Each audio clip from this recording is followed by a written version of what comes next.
days I'm at UCL. Those who've known me for a while will know I've only been there 2 or 3 years, and before that a lifetime in largely in engineering design consultancies. I was told shortly after I went to UCL that the job of a professor is to profess, so I'm afraid you got 20 minutes of me professing. Oh, and the slide shows I do a few other things as well. I think ultimately the driver on connected cities, some of the drivers are the drivers that are on the world generally. You know, increasing numbers of people, 35% more forecast on the planet within the next 35 years. Unprecedented growth. People sort of getting larger. We can joke about this because his guy's got an American belt, but and a cause of health issues, including diabetes, etc. People getting older. And the idea that longevity should shape the future, I think, is quite a cute one. I have no idea where the International Day of Older Persons was, by the way, in 2012, but it seems to be somewhere white. And as people, is there a... Oh, there is. As people get, as the world becomes more populous, so it becomes more prosperous. So this is the commodity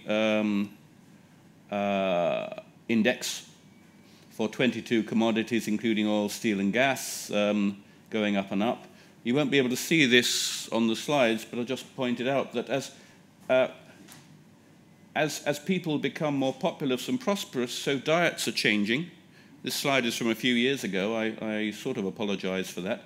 But these are India and China, showing on the left India diet.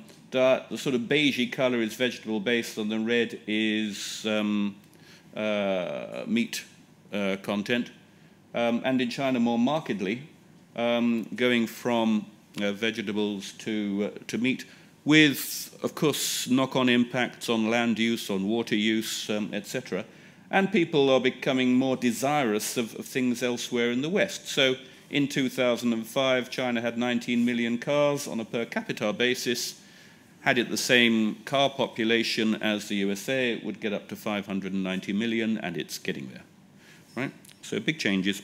And of course, the love affair that we seem to have with cities and urban areas now, it was around about 2010, 9 or 10, when it was reckoned that more people in the planet live in urban areas than in rural, and that's only going one way.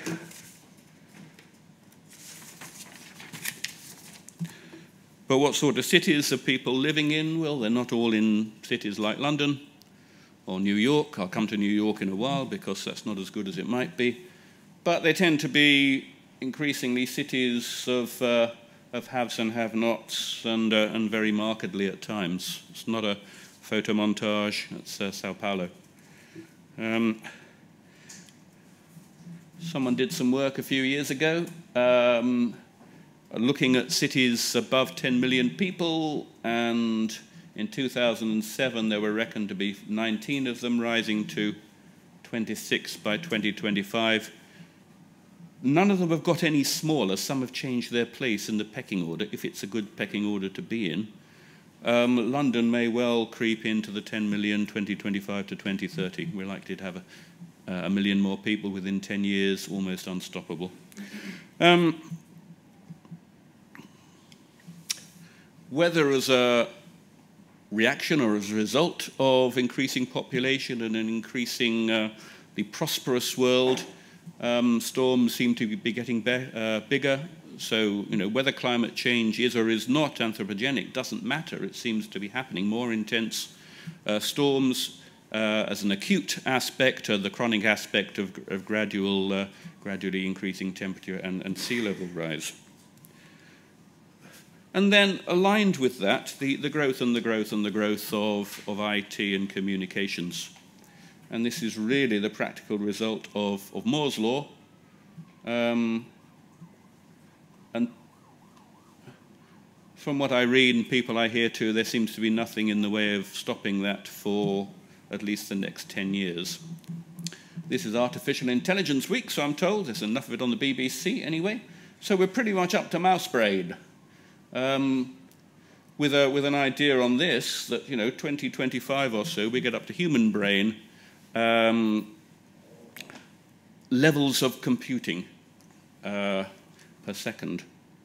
Whether it's 2025 or whether it's 2040, that's a point where which some people call the singularity, when computers start to become more, whether it's intelligence, but certainly more able to calculate than humans.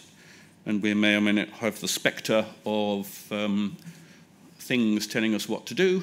And if I had more time, I'd have put a couple of slides from 2001, A Space Oddity, which those of you who are old enough might remember had a supercomputer called HAL, which increasingly prevented astronauts from doing things that they needed to do to make the ships safe. So into that we put connected cities. So what is a connected city? Well, this is a Hewlett-Packard view. You can't read the words. Actually, they're too fuzzy really to read, which is my fault for stealing something off the web and then expanding it. But it's largely a thing of sensors and communications. Whether it's running transport, whether it's running buildings, etc., etc. Masses of sensors, lots of communications equals decisions, maybe. If you look at IBM, turning big data into insight, and there's a right confusion in my brain, I don't know about other people, about where big data stops and Internet of Things starts, but they are interlocked together. City planning and operations, transportation analytics, open cloud water management. And so just some of the numbers there, $1 trillion annual global savings could be attained by optimizing public infrastructure. McKinsey, in the same reference, $57 trillion is reckoned to be the infrastructure investment need between 2013 and 2030. And of course, an infrastructure need doesn't mean an infrastructure investment. Yeah. So big stuff. Look at Siemens. Actually, I couldn't find much on connected cities, but they gave me a sustainability bit on the Crystal as to how many different ways the Crystal building just down the river from us here was sustainable. So what does all this mean? Well, if we come back to England, and not little England, but just England, we see that not much happened in population terms up to about 1800, when the Industrial Revolution started to bite. And since then, there's been a rapid growth. I won't bandy words like exponential, but it's been a rapid growth. An interesting note there, that even given the Great Plagues in the 14th century, that the birth rate has only been lower than the death rate for 1 year, and that was in the first real year of the Second World War.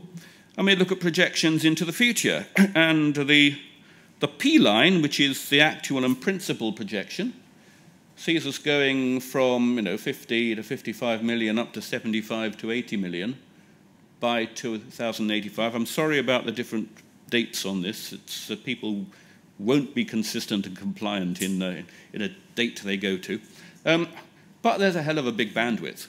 And the bandwidth is determined really, HP and low P are the difference between HP, high birth rate, long life expectancy, high migration, immigration, high net, and LP is the low of all of those. So where do? You plump for the middle and look at it that way.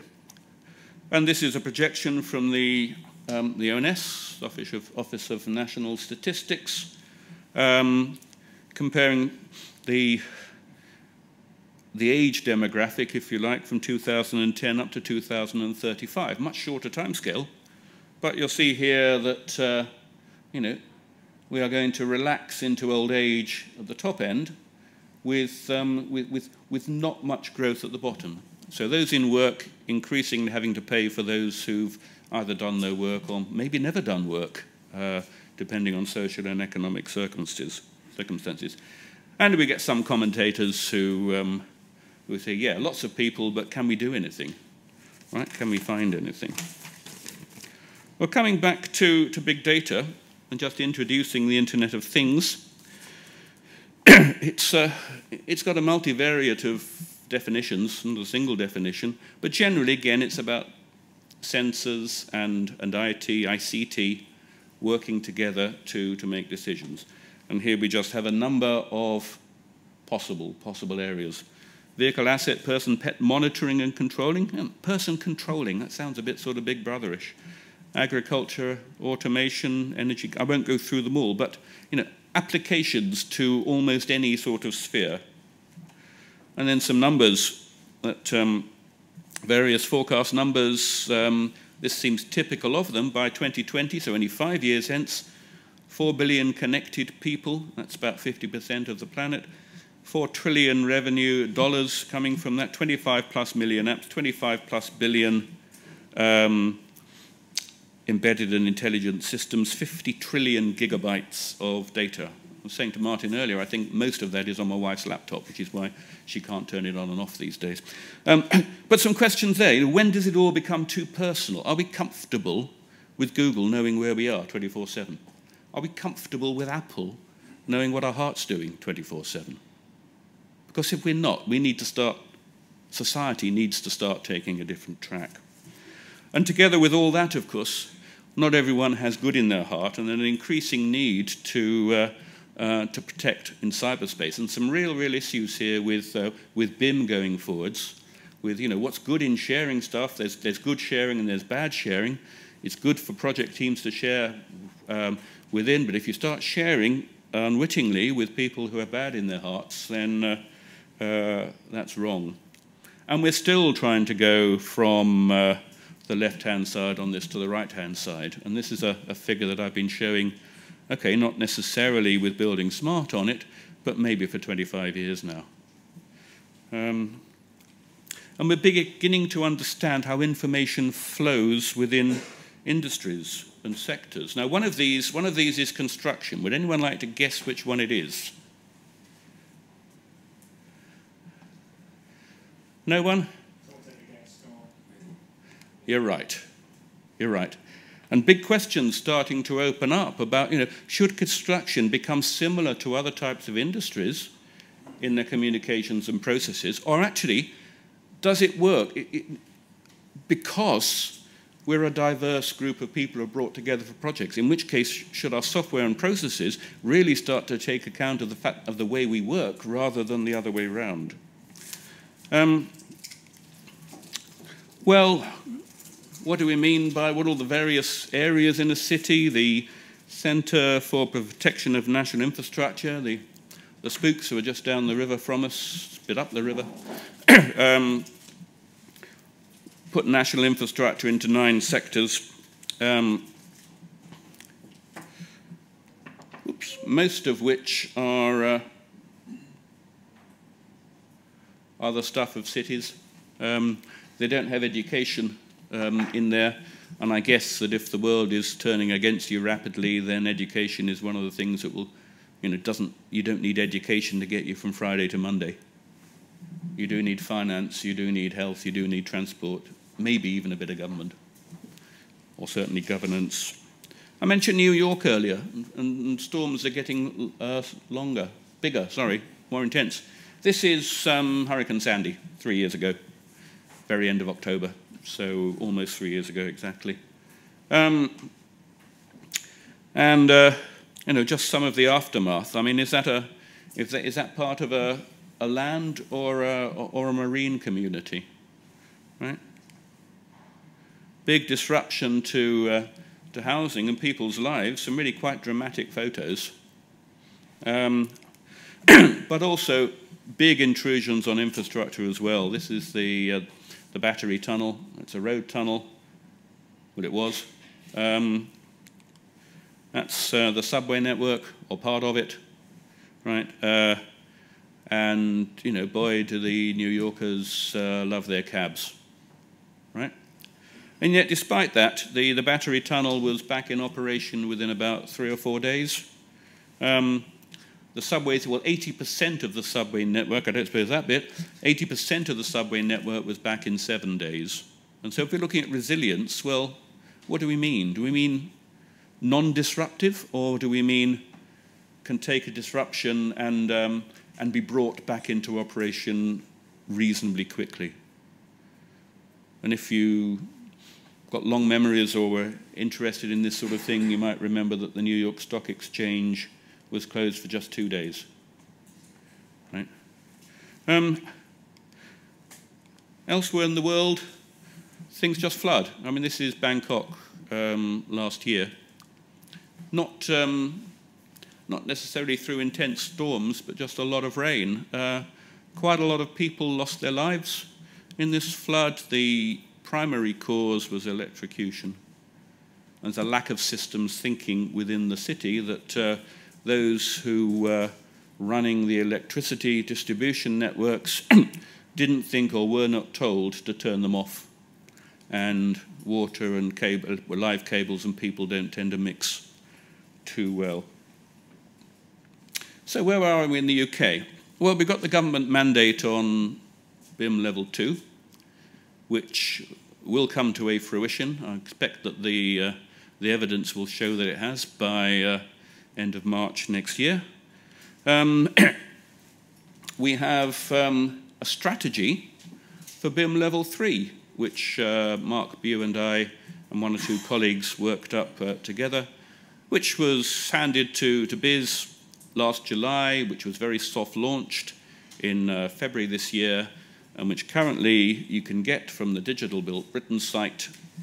But the page from which you download it bears a big slogan: "This is not government policy." And I think there's some real challenges there, some that you might think of as trivial. The forward, you know, the second page of this report has a big mugshot of Vince Cable, and there are some issues there. Partly, I think, because the new government, whilst it might be similar to the old government, isn't the old government and is going to take a while to sort out its priorities. But broadly speaking, BIM is to, Level 3 is to Level 2, the idea, as TOTEX is to CAPEX. So it's lifetime BIM, which allows not just capital delivery and operational activity, but also a whole new area of performance management. So it allows for, and even requires, the trapping and the measurement and analysis of real-time data of how buildings and other types of infrastructure facilities operate that can be fed back to adjust the way they're being operated, to achieve an optimum, depending how you want what you want to optimize on for that time. Just really, I suppose, as we're told, the engines of our cars now work with, you know, how many touches on the tiller from a computer a second, whatever. And of course, then the scope to have new or different types of contract. Transactional contracting for capital delivery, operations and maintenance for operation activity, and a new sort of performance contractual basis. And this, if you spin it out a little bit, is similar to what a number of you will have seen earlier with Level 2, which just had the capital and the operational, but side by side, but now acting a performance, with the same issues that you want people who need the nuts and bolts information to have it, but you want the people at the top end on strategy, and maybe, you know, on a prison, these are people who build prisons or building a prison, and this is the HM Treasury. Just really need to know particular things like the cost, all from the same database.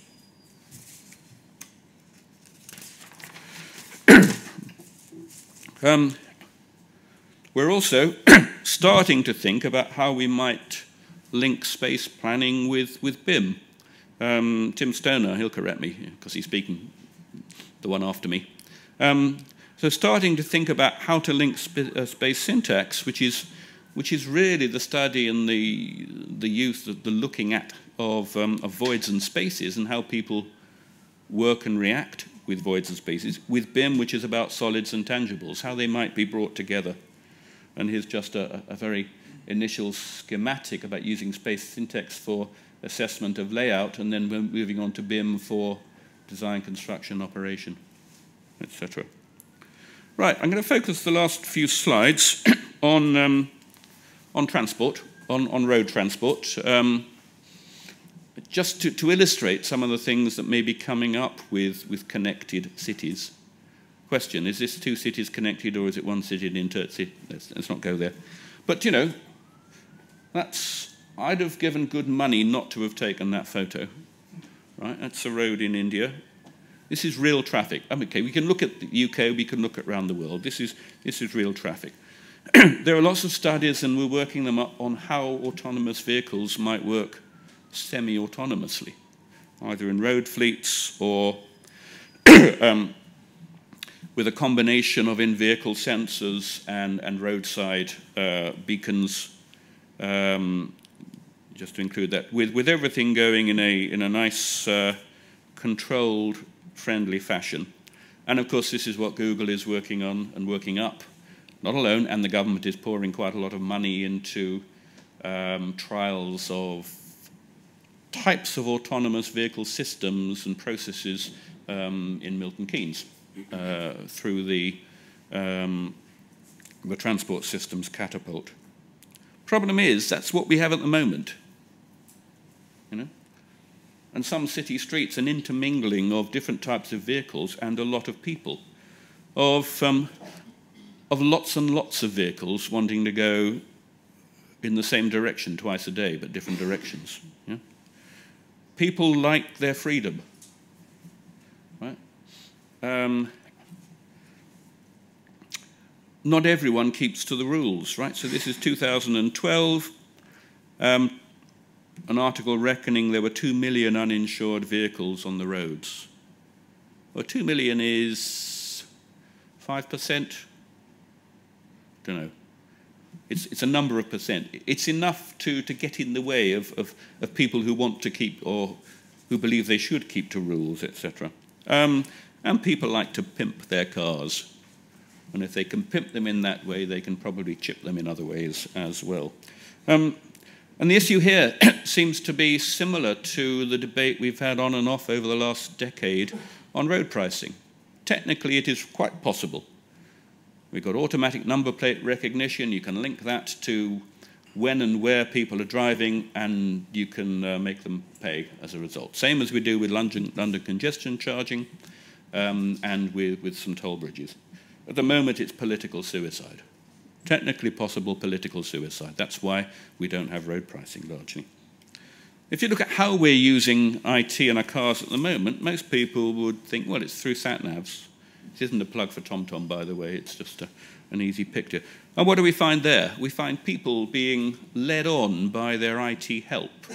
So this is a case of a guy who thought he was taking the right direction, wandered up an increasingly narrow farm track and ended up at the top of a 100-foot drop and couldn't get back.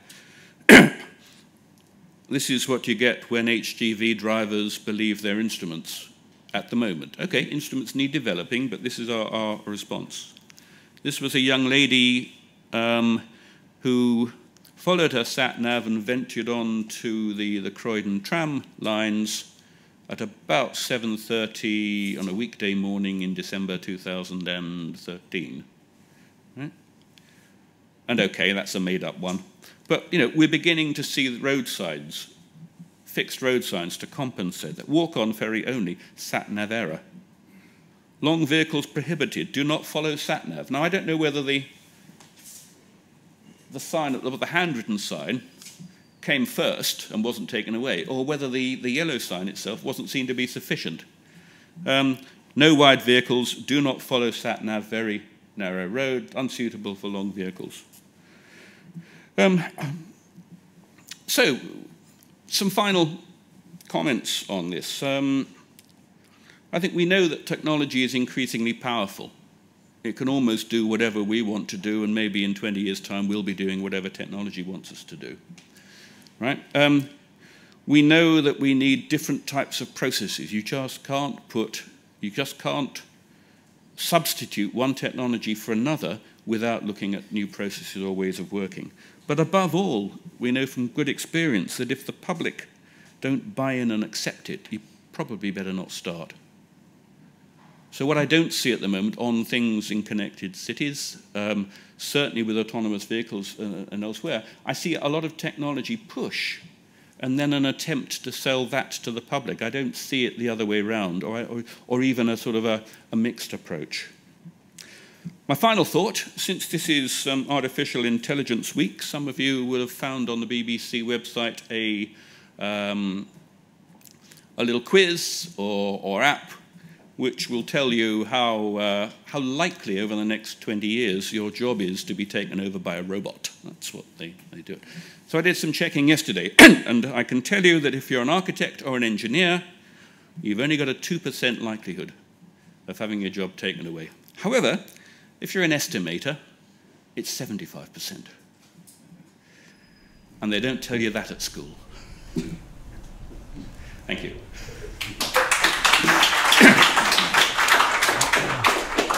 Thank you, Tim. So, last question. What's the one thought you want to leave with everybody? I've asked every single of the speakers to leave you with one thought at the end of the day. That people will make or break any new technological-based system. Right. So it's down to an acceptance by the people. Okay, that's great. Thank you.